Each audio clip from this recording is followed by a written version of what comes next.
BPM education में बच्चों स्वागत है। आज हम लोग पर्यावरण का भौतिक विज्ञान ताप जो है इसके महत्वपूर्ण प्रश्न के बारे में जानेंगे। इसमें देखिए मैं 1 नंबर का प्रश्न और बहुविकल्पीय प्रश्न रखा हूँ, साथ ही इसमें जो 3 नंबर का 2 नंबर का प्रश्न है वो भी मैं रखा हूँ। तो वीडियो के अंतिम तक में बने रहिएगा तो सभी विषय में जान पाइएगा। देखिए ऐसे सभी का सभी जो है महत्वपूर्ण प्रश्न है जो कि पहला यूनिट टेस्ट में पूरी आने की संभावना है। जैसे कि आप लोग ताप का देखिए, पहला ही प्रश्न है ताप की एसआई इकाई क्या है, तो जूल है।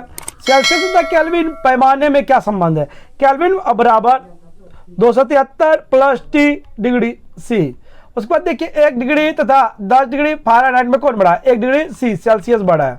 बर्फ का गलनांक कितना है, बर्फ का गलनांक जो है 0 डिग्री है। अब किस यंत्र से तापमान मापा जाता है, तापमान देखिए थर्मामीटर से। अगर आ जाए कि बुखार किस यंत्र से मापा जाता है तो वो भी क्या होगा, थर्मामीटर से ही होगा। थर्मामीटर से बुखार और तापमान दोनों का दोनों मापा जाता है। उसके बाद देखिए अगला क्वेश्चन जो है,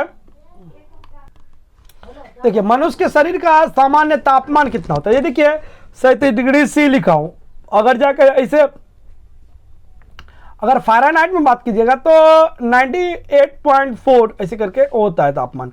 पारा का हिमांक कितना, हिमांक 0 डिग्री और क्वथनांक 100 डिग्री। तरल के वाष्प बनने की क्रिया को क्या कहते हैं। अगर तरल पदार्थ है वो वाष्प में गैस में बदलने की क्रिया जो है वो वाष्पीकरण कहलाती है। तो उसमें क्या कर देंगे हम लोग, वाष्पीकरण लिख देंगे। उसके बाद देखिए दूसरा जो है, किस यंत्र से ताप मापा जाता है, कैलोरीमीटर से ताप मापा जाता है।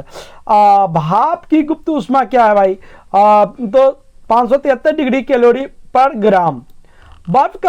बर्फ का गुप्त ताप क्या है, मतलब बर्फ को पानी में बदलने का गुप्त ताप कितना है, वो 80 कैलोरी प्रति ग्राम ऊर्जा की आवश्यकता होती है। तो क्या होगा, बर्फ पानी में बदल जाए। जैसे कि आप लोग आइसक्रीम लेते होंगे तो आइसक्रीम क्या होता है, कुछ समय के बाद ही पिघलना स्टार्ट हो जाता है। तो वो बिना तापमान कहाँ से लेता है, वो वातावरण से तापमान ले लेता है और वो पिघलना हो जाता है, पिघलने लगता है। तो उसके बाद देखिए अगला क्वेश्चन हम लोग देखेंगे। देखिए एक गर्म रक्त वाले प्राणी का नाम, एक गर्म रक्त वाले प्राणी देखिए कुल लिख सकते हैं आप, मनुष्य से गाय बकरी सबका रक्त क्या होता है, गर्मी होता है।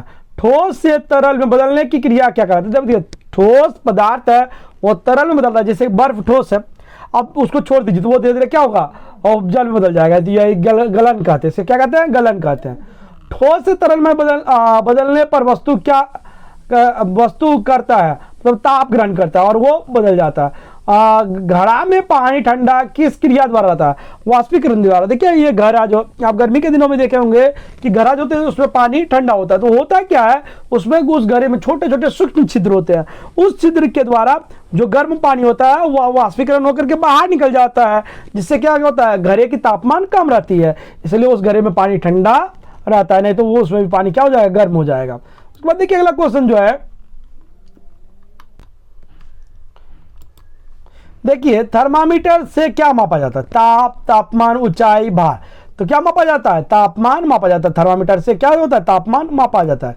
उसके बाद देखिए दूसरा क्वेश्चन जो है, यहाँ पे आप लोग देख सकते हैं कि ताप मापा जाता है, तो किसे मापा जाता है, ताप ये मापने का जो यंत्र होता है ये आप लोग देख सकते हैं कि ताप मापने का यंत्र होता है ये कैलोरीमीटर होता है। क्या होता है, कैलोरीमीटर हो जाता है। उसके बाद देखिए दूसरा क्वेश्चन यहाँ पे आप लोग देख सकते हैं कि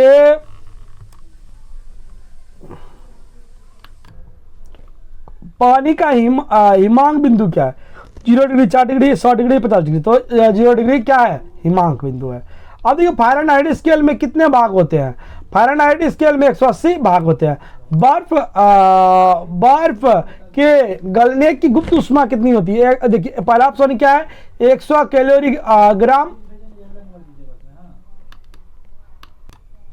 उसका देखिए 180 कैलोरी ग्राम, 1 ग्राम हो जाएगा, हाँ प्राम हो गया, ग्राम हो गया। 175 कैलोरी ग्राम 0 डिग्री, तो इसमें कितना होता है, 100 केवल 80 कैलोरी ग्राम होता है। जल का वाष्पीकरण ताप क्या है, जल का वाष्पीकरण ताप जो है 200 कैलोरी ग्राम, 530 ग्राम, 320 ग्राम, 537 ग्राम। तो कितना है, 537 कैलोरी प्रति ग्राम। उसके बाद देखिए इसमें से क्या है कि यहाँ पे आप लोग देख सकते हैं, इसमें से किसका वाष्पीकरण ताप सबसे कम होता है, वाष्पीकरण ताप जो है सबसे कम किसका होता है, जल का, अल्कोहल का, उसके बाद देखिए जल अल्कोहल के बाद क्या है, ईथर का, पारा का। तो ईथर देखिए सबसे जो काम होता है ईथर का होता है। किस तापमान पर जल उबलता है? 20 डिग्री, 80 डिग्री, 100 डिग्री, 30 डिग्री। तो जैसे ही 100 डिग्री सेल्सियस जाएगा तो क्या होगा, जल उबलने लगता है। अब सीजीएस पद्धति में ताप की इकाई, देखिए यहाँ पे सीजीएस पद्धति में ताप की इकाई जो है जूल, कैलोरी, एम्पियर, न्यूटन है। तो सीजीएस पद्धति में क्या हो जाएगा, जूल हो जाएगा। क्या हो जाएगा, जूल। सीजीएस पद्धति में ताप क्या होगा, सॉरी कैलोरी होगा। क्या होगा, कैलोरी। इसमें कैलोरी हो जाएगा। और इसमें देखिए क्या होगा, कैलोरी। तो इसमें ये कैलोरी हो जाएगा। बर्फ से जल के बनने से होता है, किससे होता है, ताप ग्रहण से। अब देखिए इसमें ताप ग्रहण से होगा, ताप ग्रहण से, ताप त्याग से, ताप ग्रहण करने से। वाष्प से जल में बदलने पर होता है। देखिए इसमें ताप त्याग होता है। ताप क्या होता है, ताप त्याग होता है। बी नंबर ऑप्शन होगा। देखिए ताप ग्रहण, ताप त्याग, दोनों इनमें से कोई नहीं। तो क्या होगा, ताप त्याग होगा, बी नंबर होगा। उसके बाद देखिए यहाँ जो है दूसरा क्वेश्चन, बर्फ से जल बनने में क्या परावर्तित होता है? घनीकरण, वाष्पीकरण, गलन, ठोसीकरण। तो गलन होता है। अब यहाँ पे देखिए यह महत्वपूर्ण प्रश्न है कि कुत्ता जीव क्यों लपलपाता है? तो देख शरीर के गर्म रखने के लिए, शरीर को ठंडा रखने के लिए, इनमें से कोई नहीं उपयुक्त नहीं। शरीर को ठंडा रखने के लिए वो क्या करता है, जी बाहर बार बार निकालता है और हाँफते रहता है ताकि वो उसका शरीर क्या हो, ठंडा रह सके। उसके बाद देखिए दूसरा जो प्रश्न है, फ़ारेनहाइट पैमाने का अधिकतम स्थिरांक बिंदु है। 100 degree F, 98.4 degree Celsius, 212 degree Fahrenheit, 180 degree Celsius. तो 212 डिग्री फ़ारेनहाइट। अब देखिए क्लिनिकल थर्मामीटर प्रयोग किया होता है, जल में, अल्कोहल में, पारा में कोई नहीं। इसमें जो होता है क्लिनिकल थर्मामीटर में प्रयोग होता है वो पारा का होता है। पारा जैसे गर्म होता है वो क्या होता है, पिघलने लगता है और वो चमकदार होता है। इसलिए थर्मामीटर में देखिएगा चमकीला कलर का होता है, तो वही और पारा कहलाता है। देखिए पारा रहता है वही चमकदार रहता है। एसआई पद्धति में तापमान की इकाई क्या होता है, केल्विन। ये क्या होगा, 1 नंबर केल्विन होगा।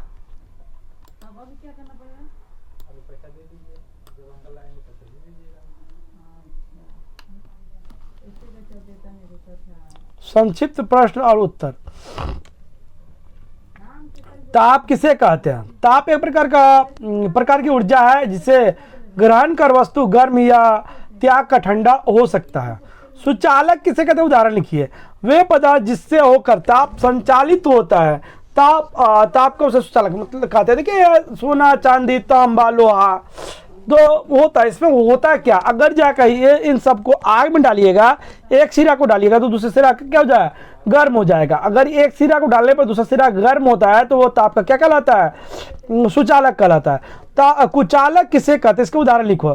तो वह पदार्थ जिससे होकर ताप का संचालन नहीं होता उसे ताप का कुचालक, मतलब कि उससे क्या होगा, ताप एक सिरे से दूसरे सिरे पर नहीं जा सकता, उसे क्या कहते हैं, ताप का कुचालक कहते हैं। जैसे लकड़ी, रबर।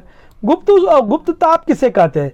स्थिर तापमान पर 1 ग्राम वस्तु की अवस्था में परिवर्तित लाने के लिए जितना ताप की आवश्यकता होती है उसे गुप्त ताप कहते हैं।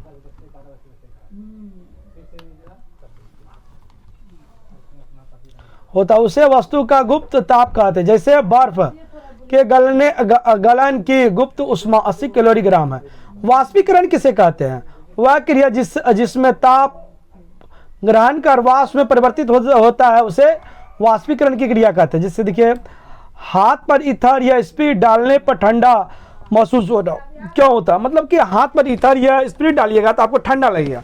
वो ठंडा किस लिए लगता है, क्यों लगता है? तो सबसे पहले देखिए जानेंगे कि क्यों लगता है।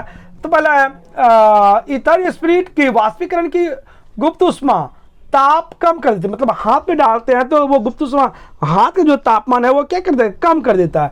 जब हम ईथर का प्रयोग हथेली पर करते हैं तब इस ईथर या स्पीड हथेली से गुप्त उष्मा ग्रहण करता है, मतलब यहीं से क्या करता है वो गुप्त उष्मा ग्रहण कर लेता है, जिससे उस हिस्सा का तापमान त्याग हो जाता है, जिसके फलस्वरूप हमें ठंडा महसूस होता है। वो स्थान पर क्या क्या होने लगता है, ठंडा लगने लगता है। तो इसी को क्या कहते हैं, इसी के कारण क्या होता है, ये ठंडा महसूस होता है। अगर जहाँ कहीं ऐसा नहीं होता तो ठंडा महसूस हम लोगों को नहीं होता।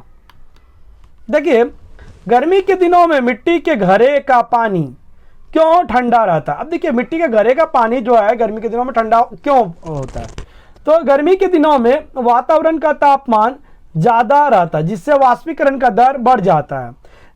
मिट्टी के घड़े में असंख्य छिद्र होते हैं, जिससे पानी घड़े की सतह पर आ जाती है। यह पानी वाष्पीकरण के दौरान गुप्त ताप ग्रहण करती है, जिससे घड़े का जल ताप खोकर ठंडा हो जाता है, तब घड़े ये हो जाता है। क्या उसके बाद क्या है, गलनांक पर दबाव का क्या प्रभाव पड़ता है। दबाव बढ़ने से गलनांक बढ़ता है, मोम सोना। अब देखिए दबाव बढ़ाने से ठोस का गलनांक घट जाता है, पीतल बर्फ। हिम मिश्रण क्या है, इसका उपयोग देखिए हिम मिश्रण जो है बार बार पूछा जाता है, तो इसको बनाया कैसे जाता है, मिश्रण क्या है। देखिए ये जो है बर्फ में साधारण नमक मिलाकर हिम मिश्रण बनाया जाता है, मतलब कि आप देखे होंगे कि बर्फ में अगर जैसे ही नमक डालिएगा तो और वो ठंडा हो जाएगा। हिम मिश्रण का गलनांक बिंदु ज़्यादा होता है, गलनांक बिंदु क्या होता है, बहुत ज़्यादा होता है। होने के कारण बर्फ शीघ्र नहीं पिघलता है। मछली और मांस के संरक्षण में आइसक्रीम को गलाने से बचने में कर किया जाता है। अब देखिए 10वां नंबर, बर्फ की गलन की गुप्त उष्मा 80 कैलोरी ग्राम है। इस कथन का तात्पर्य क्या है। अब देखिए ये जो है तात्पर्य, इस कथन का तात्पर्य यह है कि परमाणु दबाव पर 0 डिग्री तापमान पर 1 ग्राम शुद्ध बर्फ 0 डिग्री तापमान पर जल में बदलने के लिए बाहर से 80 कैलोरी ग्राम ऊर्जा उष्मा ग्रहण करेगी। इतना ही, ये देखिए महत्वपूर्ण प्रश्न थे। तो अगर जाके आप लोगों ने ये कर लिया है तैयारी तो बहुत अच्छी बात है, और आप लोगों को ये अच्छी लगे तो शेयर जरूर कीजिएगा।